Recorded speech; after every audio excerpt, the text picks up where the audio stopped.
ubutumwa nabagenera mu by'ukuri ni ukuva muri comfort zone kuko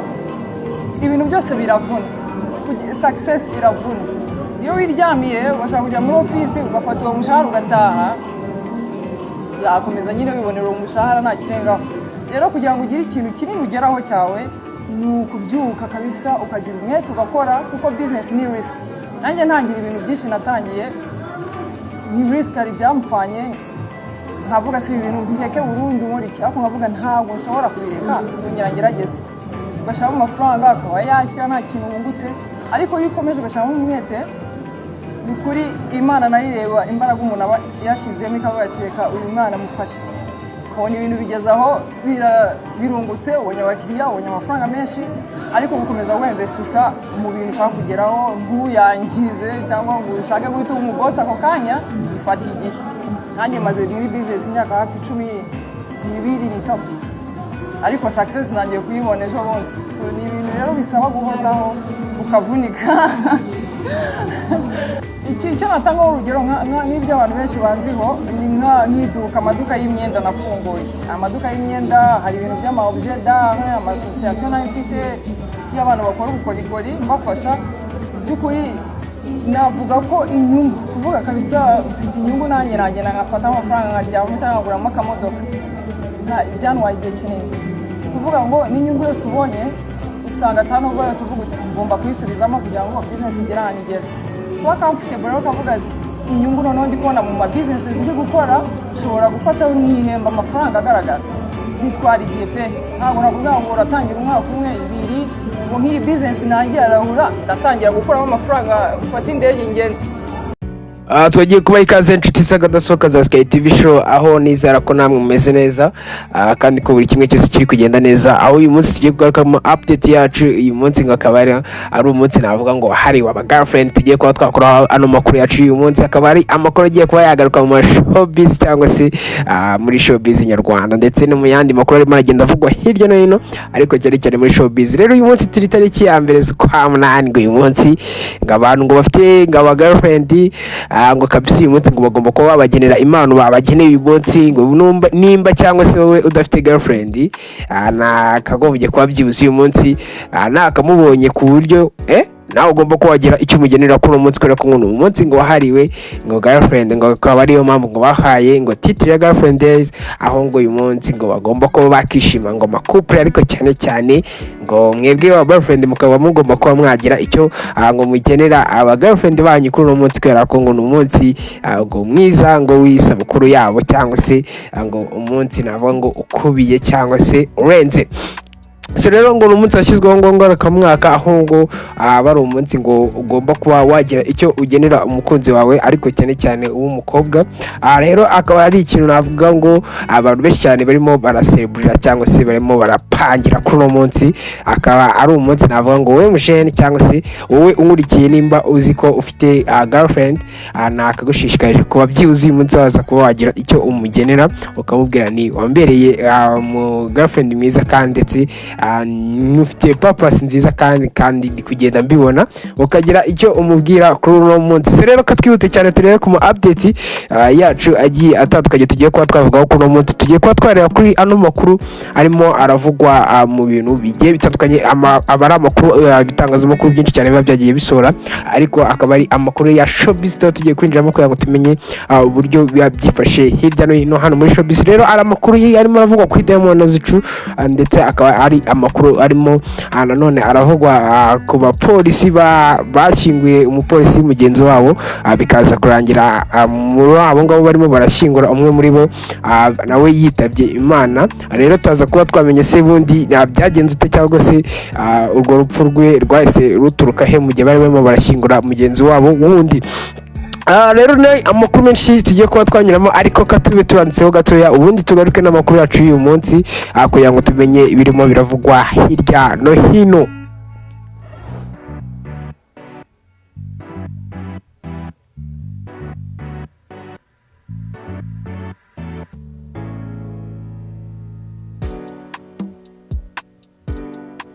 twihuse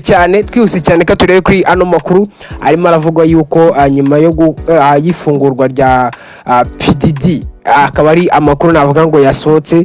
tugiye kuba twamenya se wundi byifashe bite iby'uyu mugabo cyangwa se iby'uyu mu regent mu muziki wa Amerika ndetse n'uw'isi yose, aho navuga ngo wakunzwe cyane ndetse aho yarimo arashinjwa ibyaha byinshi, aho ariko byinshi cyane bishingiye ngo ku nyoko muntu ndetse no kuba ngo yarakundaga gufata ku ngufu ndetse ngo n'ubusambanyi mu bantu bagiye batandukanye bagiye bamushinja yuko ngo bitari bimeze neza, aho yagiye ashinjwa ibyaha byinshi ariko nyuma bikaza kuba byagaragara nyuma yuko ngo yaba yarabeshyewe, ariko akaba ari amakuru yagiye asohoka kuri uno munsi avuga yuko nyuma yo gukurwaho bimwe mu byaha yaregwaga ngo Puff Daddy yatanze ubusabe bwo kurekurwa by'agateganyo mu gihe avuga ko ubuzima abayemo muri gereza ya Burkinaria ari bubi cyane kandi ko ibyaha ashinjwa bimwemerera kuba arekuwe. Uyu rero akaba ari Puff Daddy byaje kuba byamenyekana ejo bundi avuga yuko arimo arashaka kuba byibuza we ibindi byose yabikurikiranwa ari hanze ndetse no kuba n'urukiko rwajya rumuhamagaza yajya yitaba, ariko bikaza kuba bitarimo biravugwaho rumwe na rumwe ku buyobozi bwa gereza ndetse no ku bushinjacyaha, aho ubuyobozi bwa gereza burimo baravuga yuko uyu mugabo arimo aravuga ngo bidawitse cyane yuko ngo arimo arabeshyira ngo ubuyobozi bwa gereza, avuga yuko ngo atabayeho neza kandi ngo ubuyobozi bwa gereza bwo bwemeza yuko uyu mugabo afashwe neza. Rero byaje kuba byagaragara we avuga yuko ngo adafashwe neza, ngo ashaka yuko byibuza iyi gereza ya MDC iri Burkinaria agomba kuba yayivamo ubundi akaba yaburana ngo ari hanze kubera ko ngo ubuzima butameze neza. Ubundi akenshi iyi nkuru uburyo wenda nayivugamo, akenshi state niyo urimo urareklama, akenshi hari igihe biterwa n'uburyo wowe ngo uba warasabye ko bagufungamo, wenda igihe wenda kadufate nk'urugero igihe uba utuye nkanga ku Gisozi, wenda ukaba wavuga ati ngiye muri Gasabo sinshaka kuba narenga wenda nka gereza runaka iri muri Gasabo kubera ko wenda famiye yanjye yose niho navukiye, igomba wenda kuba yabona uburyo kibwo kuba yansuramo bitayivunnye. Rero icyo gihe bisaba yuko byibuza usa nkaho usaba ukavuga nibuza nimunjyane nk'iyo ngiyo za Karongi aho byazagura famiye yanjye byibuza mu mfungiye muri Gasabo, bakaba bashaka wenda gereza iri muri Gasabo bashobora kuba bagushyiramo. Rero ni ikintu cyaje kuba cyagaragara yuko Puff Daddy ari we muntu ushobora kuba yarahisemo ino gereza, ariko nyuma akaza kuba arimo arigarika avuga yuko ngo afashwe nabi kandi byanga byakunda ntiyabura byibuza ntiyakagombye kuba atazi ngo ese mbere yuko njya muri ino gereza byibuza ngo abure amakuru yari kuba ayiziho ku buryo yaba arimo aravuga yuko afashwe nabi. Rero ibyo akaba ari ibintu byagiye bikunda kuba byakibazwaho n'abantu benshi cyane bagiye batandukanye. Rero twihuse cyane none reka turebe kuri ino nkuru irimo iravuga yuko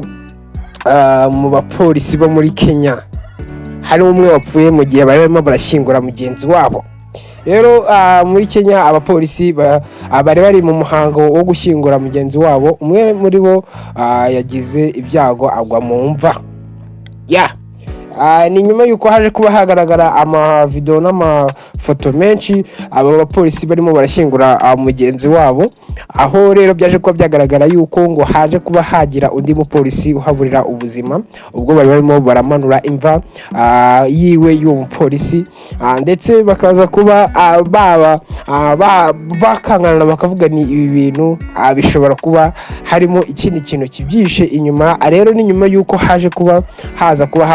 havugwaho urutari rumwe bakavuga ngo ahantu ngo harimo ngo ibintu ngo namenya bashatse kuba bavuga, ariko inkuru yavugaga yuko bo barimo baramanura imva ubundi birangira we agendanye nayo nawe birangira ngo apfuye. Aho rero uyu munsi barimo barashyingura umupolisi umwe,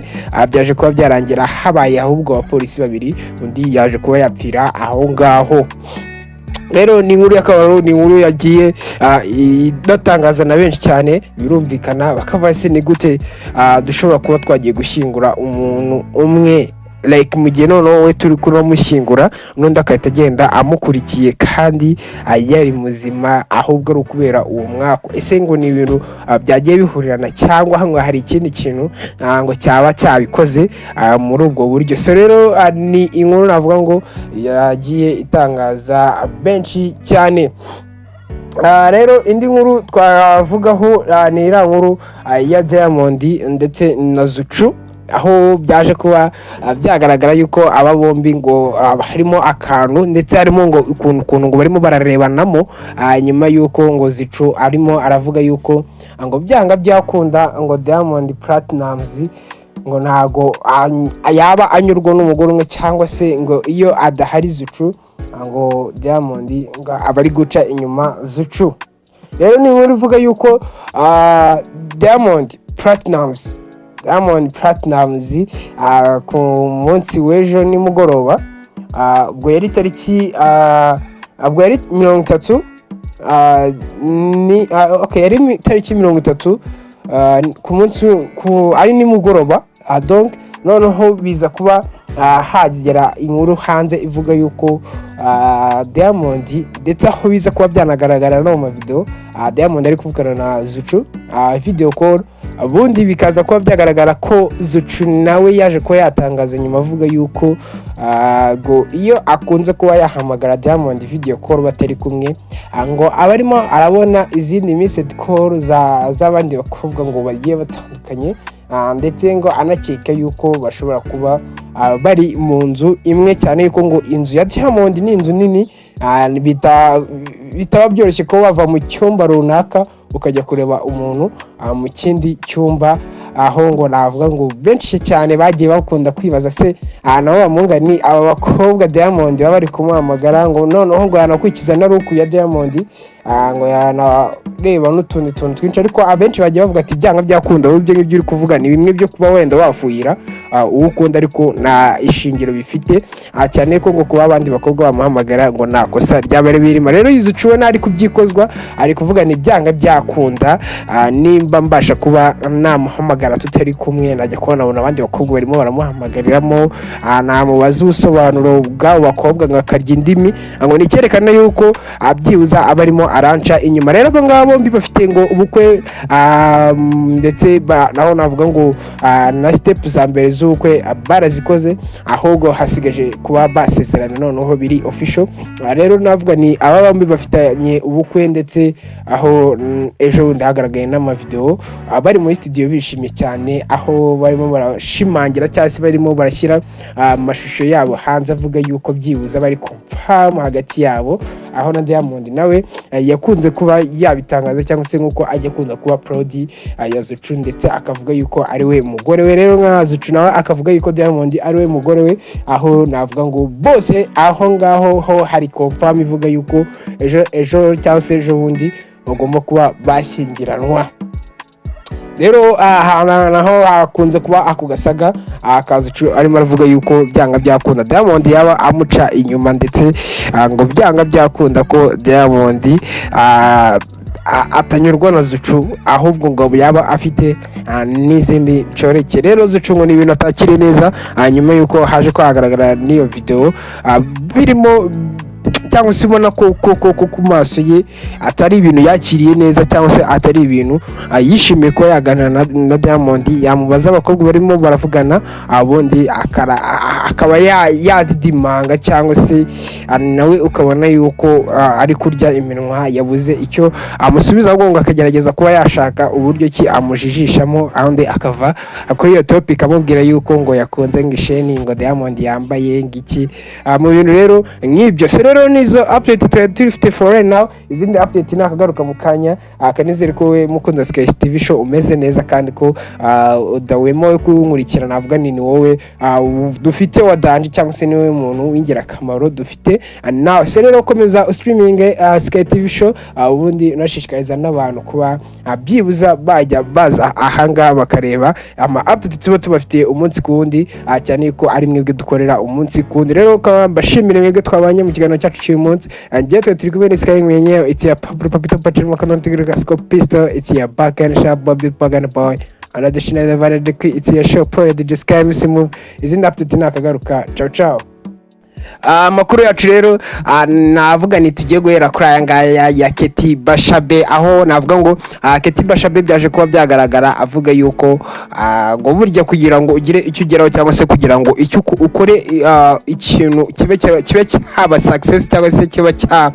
cyakora nuko byibuza wakagombye gushyiramo umuhate cyane ko ngo nawe yashyizemo umuhate cyangwa se yakotanye cyane bikaza kuba byamuviramo umusaruro, nubwo wenda ngo byamutwaye igihe ariko byanga byakunda we ashimangira yuko ngo kugira ngo ugere kuri kundozi zawe cyangwa se ugere kuri success yawe nuko byibuza bigutwara igihe, ariko wowe ntucike intege. Rero ngo we yaje kuba yakora business imyaka 10 ngo ni 3 gutyo 12 ngo burya ngo inyungu y'izo business yishoyemo ngo nuko ngo yaje kuba yazibona ejo bundi, aho navuga ngo araciyemo igihe kinini we ari mu business ariko atabona inyungu z'ibyo akora. Rero aza kuba yatangaza avuga yuko ngo urubyiruko rwinshi cyane ngo rutarimo rurakozwa ibintu